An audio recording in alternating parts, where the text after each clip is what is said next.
Nos latrines peuvent être conçues de manière très différente.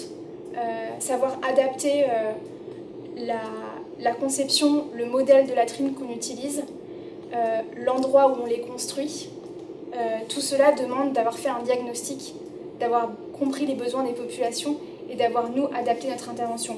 Aucune intervention ne peut être appliquée à chaque contexte sans une phase d'adaptation. Donc ça pourrait donner, par exemple, des latrines qui ne sont pas situées à un endroit adéquat. Elles peuvent être trop proches des abris, du coup générer des problèmes d'odeur et finalement gêner plus la population qu'autre chose. Elles peuvent être trop loin et du coup générer un problème de sécurité, notamment pour les femmes qui auraient du coup peur de s'y rendre.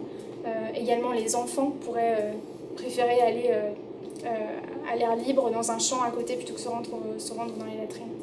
Si le niveau de propreté n'est pas acceptable ou si les latrines sont cassées, par exemple la dalle en béton, ou on peut parfois voir carrément des trous, ou alors les latrines sont bouchées. Il y a par exemple un problème lié aux déchets solides où en fait les gens vont jeter des déchets non appropriés, donc par exemple des bouteilles d'eau qui ont servi au lavage anal ou des morceaux de tissu, etc.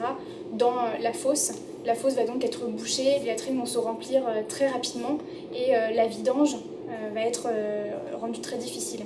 Du coup, au bout d'un moment, les personnes n'utiliseront plus nos latrines et vont donc recommencer à pratiquer de la défécation à l'air libre, qui donc représente un des risques les plus importants de contamination de maladies liées à l'eau.